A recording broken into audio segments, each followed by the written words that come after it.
To set up for our lower shelf, it's helpful to measure the actual dimensions of our base after we construct it. So we have our dry fit here, and the actual dimension for this guy turns out to be just under 13.5 inches. So we're gonna want 13.5 inches square, and then 4 notches cut out to deal with our legs. I have more offcuts and scraps and ends here, and fortunately no splits.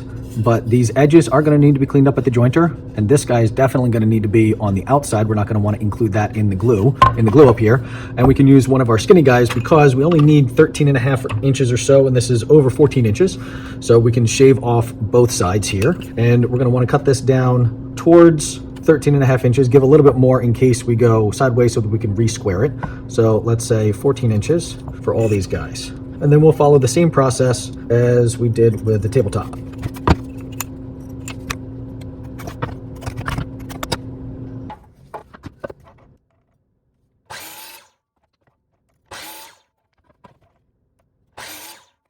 Since we've already established that these edges are a mess, we'll go to the jointer and clean that up.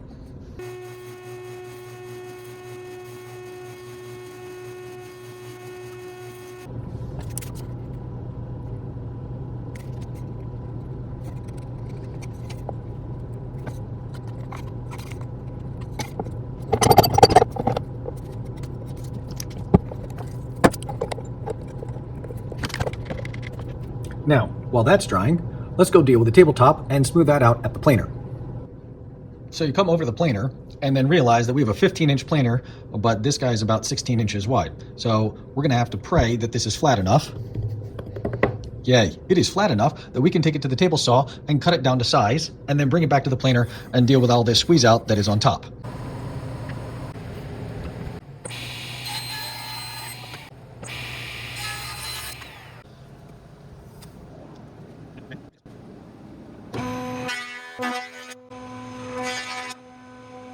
All right, sent it through several times, and we've got a burn mark here. This is the bottom, so we can sand this off and not be too worried about it. Now, let's flip it over and do the top and see what happens to our stain marks.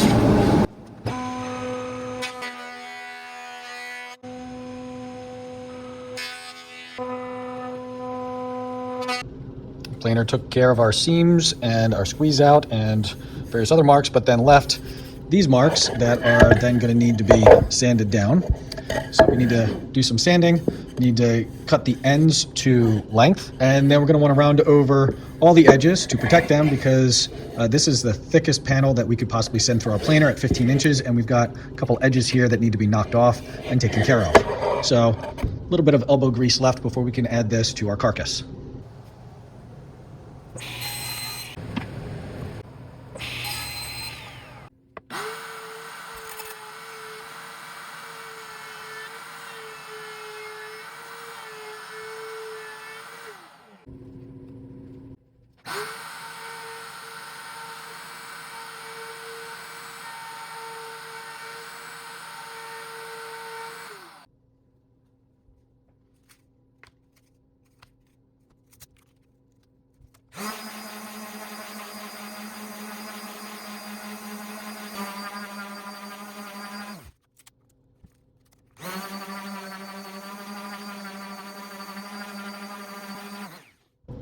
All right, now before the last grit of 320, we can get all this dust off to get a good sanding and a clear grain by adding a liquid, either water or mineral spirits will work to get the dust off and raise the grain just a little bit.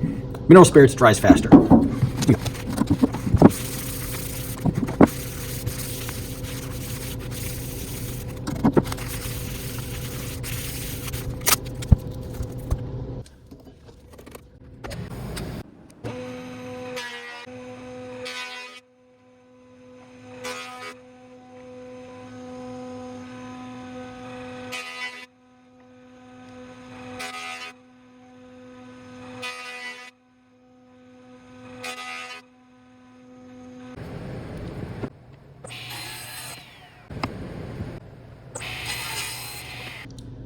Lower shelf planed smooth on both sides and then cut to square size.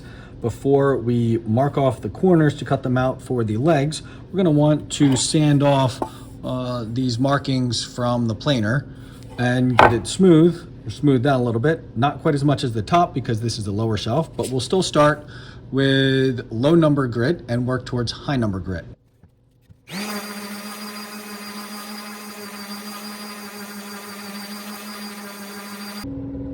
Sharp corners get split, so in order to protect our poplar, let's either round over or chamfer these corners of everything that's going to be exposed. So what that means is for our rails, these top rails are going to have the tabletop sitting on top of them, so we don't need to chamfer these guys. In fact, we probably want to leave them up, but the bottom guys that are going to be exposed to anytime you pick it up to move it or put something on the shelf, you might bump it, you're going to want to chamfer or round over these. And for the legs, the outside, so let's see here, the outside corners we definitely want to chamfer, and probably if you're going to be using the shelf down there, you want to chamfer the inside, at which point you might as well chamfer the whole thing. Now, since we're talking aesthetics here, you don't have to have the chamfer bit all the way up and have a large chamfer. You could have it down and have a very small chamfer. This is aesthetics. You just need to break the corner. So get a piece of scrap and play around with it and see what you like the best.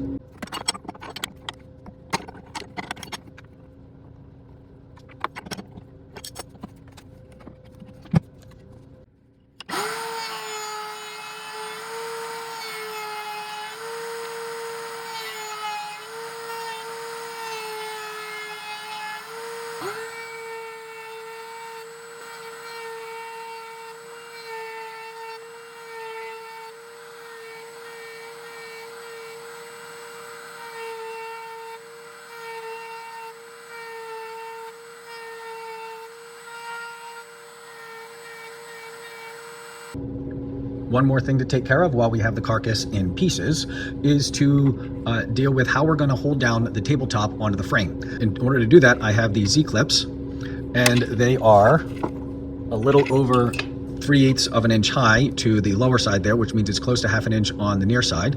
And so we're going to want to cut a groove in the top part of our rails, and I have the rail here upside down. That's a little bit higher, and these guys are 3/8 of an inch deep. So we're going to be wanting to cut it close to 3/8 of an inch deep, and we'll use this straight bit to do that. And we'll want to do that on the top parts of all of our rails, and we'll set up the fence to make sure that we have the appropriate placement and we can get a straight cut. And once again, just like with the mortises, we will mark off where the bit is, as well as where we want to start and stop on our pieces.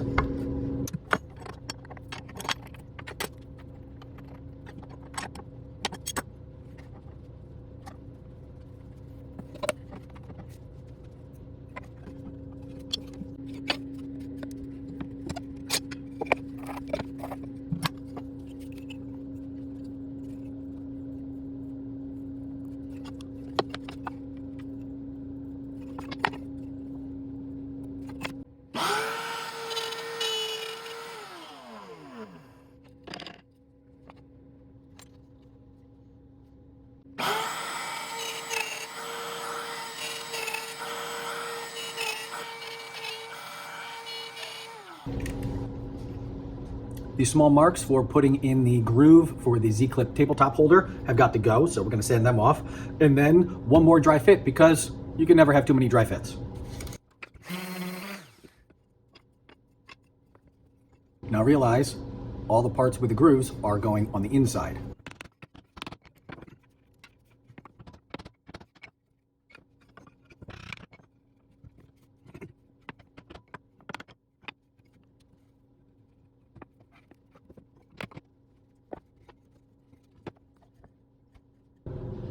In order to get the tabletop centered, I find it's easiest to take my frame and invert it on the underside of the tabletop, and I left this burn mark here to remind myself that this is the underside, and start by eyeballing the center, and then I want to take my ruler and pick an easy spot on the edge to measure from and count how far from the edge this leg is, and then match it up on the other side. And once I've done that, take my guy and rotate it to do this other dimension. And in this case, I've got 5/8 of an inch to this inside corner here in both directions. So this is pretty well centered. And now I can pre-drill my holes for the Z-clips around on the tabletop. In order to make sure that I don't accidentally drill through the tabletop, I'm going to put a flag on my drill bit at 1/2 inch, which is the length of our screws. So I've got 1/2 inch here, and I don't want to drill any deeper than that. And when the flag just touches the surface of the wood, I'll stop drilling, and that should be deep enough for for accuracy and placement of my pre-drilling. I find it's helpful to put the actual clip here where I will want it to go, and then mark it with a pencil at the center, and then that's where I will pre-drill.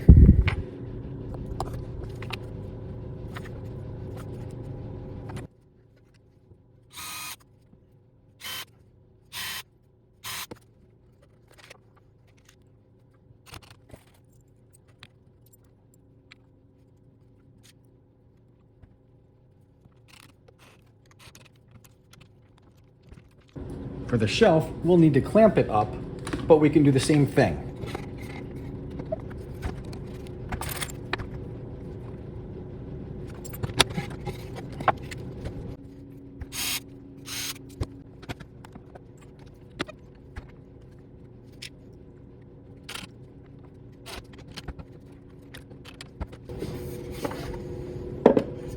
There we go. Table assembled. It's just dry fit. We're going to have to disassemble to glue it up, but it stands on its own even without glue.